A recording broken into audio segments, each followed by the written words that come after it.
We're going to talk about it. For more analysis, we'll bring in senior counsel for the Lawfare Project, Gerard Filitti. Also with us, White House and Washington reporter for Politico, Daniel Lippman. And back with us, a special guest, morning show host for 101.5 FM, Bill Spadia. Thank you guys for being with us this afternoon.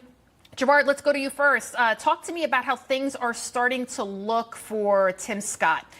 He's currently at 3% in the polls. However, we're still almost 6 months away from the Iowa caucuses. What do you think? I think Tim Scott should be happy that he's being bandied about as someone who can take on Trump and who stands a good chance at the nomination. However, it is way too early to tell. We haven't seen debates. We haven't seen discussions. We're just seeing speculation based on what Rupert Murdoch and other donors are saying. So it's far too early to say who will be a serious threat to Trump. What is clear, however, is that Trump right now is by far the most popular candidate for the Republican Party, and we need to see how it plays out for the next few months before we can see who will be the next runner-up, so to speak.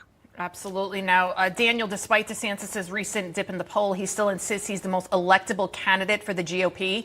And unlike Trump, he can serve 2 terms if he's elected next November. But, you know, if you just take a look at when Trump visited a Dairy Queen versus when DeSantis visited a Dairy Queen, I mean, the turnout is really profound there. I mean, he's mobbed. You know, Trump is mobbed, and then you have DeSantis, nobody's mobbing him. Daniel, what do you think about that? It seems like DeSantis was on this, like, really, you know, strong trajectory, and now it's just gone. Yeah, exactly. It's the sad trombone that we see and hear. No, I think he declared pretty late after Trump, and so maybe 6 months ago, he was basically tied with Trump in the polls, and so he has had he's gone off a cliff right now in polling. He is running short a little bit of money. They had to lay off around 10 staffers yesterday on the campaign. Politico was first to report. And so we're seeing a candidate who is just not connecting with the Republican base.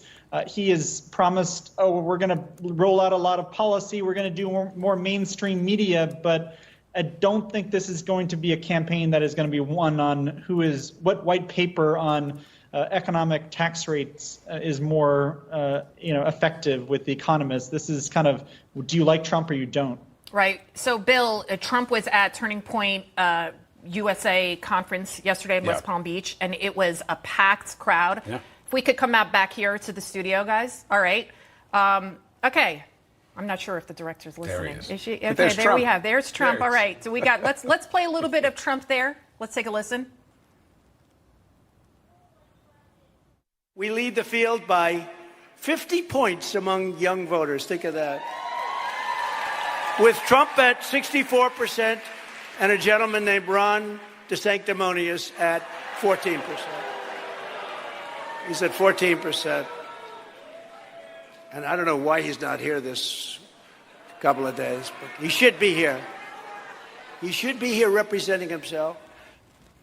All right, Bill. What do you think about Trump? He gets a lot of love, and these are young conservatives. Yeah. Look, Trump is hugely popular because he comes at these issues directly. Now, the first thing to me to break this down is that the media will not pick the Republican nominee. And part of the problem with the national polling is that even though Trump is so far out in front, the reality is that this is a battle that's done and won state by state. The more telling poll, I think, is in New Hampshire, where Trump is far out in front, but DeSantis is at 11 with former Governor Chris Christie at 10. So that means you've got a battle for second place in New Hampshire. Whoever comes out of New Hampshire has the opportunity then to take this nationwide. But I mean, look, I think that DeSantis' big problem is he wants to be president. He thinks he has the intellectual capacity to do it.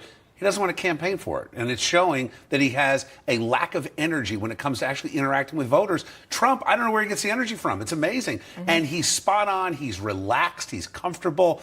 And he is speaking to an angry electorate that is saying there is a lack of fairness in our political process right now. The Democrats are running roughshod over the Constitution, and many, many Republicans feel that something was stolen from them in 2020. So there's payback coming, and Trump has articulated that government is the problem, as is the majority Democrats, and he's saying, I'm going to fight for you.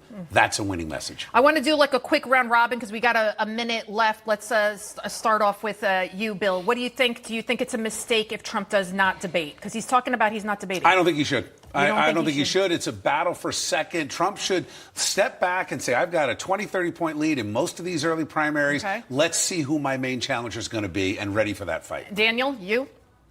I think it's going to be very hard for him to resist. This is a person who he almost never says no to a television camera. And so he would not want to be in Bedminster watching other candidates get the limelight. I kind of agree with Daniel. And Gerard?